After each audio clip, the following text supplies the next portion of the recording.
एक ख्वाब तो ये सिलसिले हुए, दूर तक निगाह में है। 18 बरस की तू होने को आई रे, मेरे प्यार का रस जरा चखना, ओए मखना, ओए मखना। दोस्तों, आज मैं बात करने जा रही हूँ हिंदी फिल्म जगत में शहंशाह और बिग बी के नाम से प्रसिद्ध सदी के महानायक अमिताभ बच्चन की। और अगर आप मुझे सजा देना ही चाहते तो पहले मेरे वो साल लौटाइए जो मेरी बेगुनाही ने आपकी जेल में काटे। जिन्हें हिंदी सिनेमा का सबसे बड़ा और प्रभावशाली अभिनेता माना जाता है।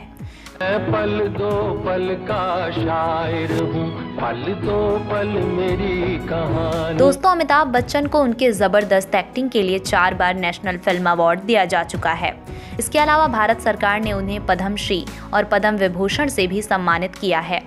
दोस्तों, आज के समय में मेगा स्टार अमिताभ बच्चन की सफलता को तो सभी लोग जानते हैं, लेकिन इस सफलता के पीछे छिपा हुआ संघर्ष बहुत कम लोगों को पता होगा। अमिताभ ने फिल्मों में आने के पहले संघर्ष किया और एक बार जब फिल्मों में उन्होंने कदम रख दिया तब फ्लॉप फिल्मों की वजह से उनका रास्ता और भी कठिन हो गया। बहुत सारे लोगों ने तो उन्हें घर वापस चले जाने की बात कही, लेकिन उन्होंने हार नहीं मानी और अपने संघर्षों को जारी रखते हुए सदी का महानायक बनकर दिखाया। तो चलिए दोस्तों, बिना आपका ज़्यादा समय लिए हम अमिताभ बच्चन के इस प्रेरणादायक सफ़र को शुरू से जानते हैं। अमिताभ बच्चन का जन्म 11 अक्टूबर 1942 को उत्तर प्रदेश के इलाहाबाद में हुआ था। उनके पिता का नाम हरिवंश राय बच्चन था, जो एक जाने माने कवि थे, और उनकी मां का नाम तेजी बच्चन था, जो एक समाज सेविका के तौर पर काम करती थीं। दोस्तों, अमिताभ बच्चन के माता पिता ने शुरुआत में उनका नाम इनकलाब रखा था, क्योंकि स्वतंत्रता संग्राम के उस दौर में इनकलाब जिंदाबाद का नारा खूब जोरों पर था।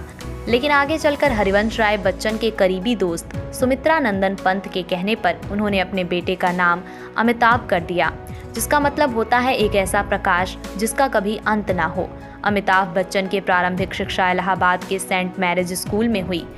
उसके बाद उन्होंने आगे की पढ़ाई के लिए नैनीताल के एक बहुत ही फेमस कॉलेज शेरवुड में एडमिशन ले लिया, जहां भी पढ़ाई के साथ साथ नाटकों में भी पार्टिसिपेट करते थे। नैनीताल से पढ़ाई खत्म करने के बाद वे दिल्ली के करोड़ीमल कॉलेज आए, जहां से उन्होंने अपनी ग्रेजुएशन पूरी की। ग्रेजुएशन पूरी करने के बाद उन्होंने दिल्ली में बहुत सी जगहों पर नौकरी की खोज की, लेकिन उन्हें कहीं सफलता नहीं मिली। और तभी अपने एक दोस्त के कहने पर उन्होंने ऑल इंडिया रेडियो में वॉइस नरेशन के जॉब के लिए अप्लाई किया, जहां उनके आवाज़ को मोटा और भद्दा बताकर उन्हें रिजेक्ट कर दिया गया। दिल्ली में हर तरफ निराशा हाथ लगने की वजह से वे अपने दोस्तों के साथ कलकत्ता चले गए, जहां पर उन्होंने अपने जीवन के करीब 5 साल बिताए और कुछ प्राइवेट कंपनियों में बहुत ही कम सैलरी पर काम किया।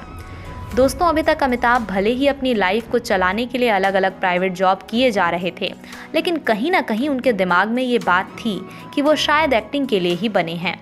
इसलिए 1968 में वे अपने आप को फिल्मों में आजमाने के लिए मुंबई आ गए। दोस्तों, आपको याद होगा जहां एक बार अमिताभ बच्चन को उनके आवाज़ को मोटा और भद्दा बताकर उन्हें रिजेक्ट कर दिया गया था, वहीं फिल्मों में उनकी शुरुआत वॉइस नरेटर के तौर पर हुई, जहां उन्होंने फिल्म भुवन शोम के लिए अपना आवाज़ दिया। आगे चलकर राजीव गांधी से दोस्ती होने की वजह से उन्हें फिल्मों में आने के लिए ज़्यादा दिक्कतों का सामना नहीं करना पड़ा और 1969 में उन्हें ए अब्बास की फिल्म के साथ हिंदुस्तानी में मौका मिल गया। लेकिन दुर्भाग्य से ये फिल्म बॉक्स ऑफिस पर धमाल नहीं मचा सकी और बहुत बुरी तरह फ्लॉप हो गई। लेकिन इसके बावजूद अमिताभ ने हिम्मत नहीं हारी और अपने प्रयास को जारी रखते हुए 1970 में बॉम्बे टॉकीज और 1971 में परवान मूवी में काम किया। लेकिन ये दोनों फिल्में भी सफल नहीं हो सकीं। तभी 1971 में उन्हें सुपरस्टार राजेश खन्ना के साथ आनंद मूवी में काम करने का मौका मिला और तब जाकर अमिताभ ने अपनी दमदार एक्टिंग को साबित किया। उन्हें इस फिल्म के लिए film fair award for best supporting actor दिया गया। अब धीरे धीरे वे लोगों को पसंद आने लगे थे, लेकिन उनकी असली कामयाबी 13 फिल्मों के बाद 1973 में प्रकाश मेहरा की फिल्म जंजीर से शुरू हुई, जिसमें उन्होंने अपना पहला नेगेटिव रोल निभाया था।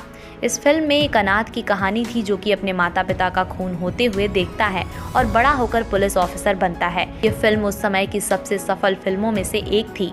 इस फिल्म में अमिताभ बच्चन रातों रात सुपरस्टार बन गए और उन्हें लोग एंग्री यंग मैन के नाम से जानने लगे।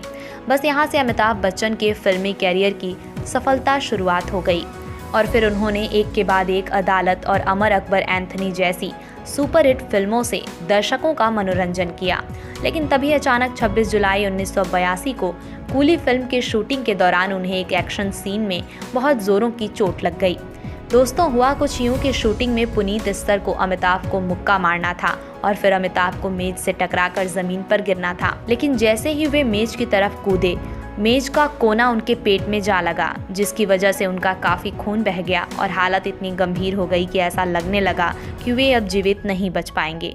लेकिन डॉक्टर्स की कोशिश और उनके चाहने वालों की दुआएं काम आईं और उनका इलाज सफल रहा।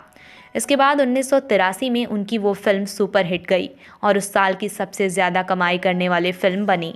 चोट के बाद उन्हें लगा कि अब वो फिल्में नहीं कर पाएंगे, इसलिए उन्होंने अपने पैर राजनीतिक में बढ़ा दी, लेकिन राजनीति में वे ज़्यादा नहीं टिक सके और फिर 1988 में उन्होंने शहंशाह मूवी से वापसी की। लेकिन उसके बाद की बहुत सारी फिल्मों में उन्हें निराशा मिली और उनका करियर खत्म सा लगने लगा।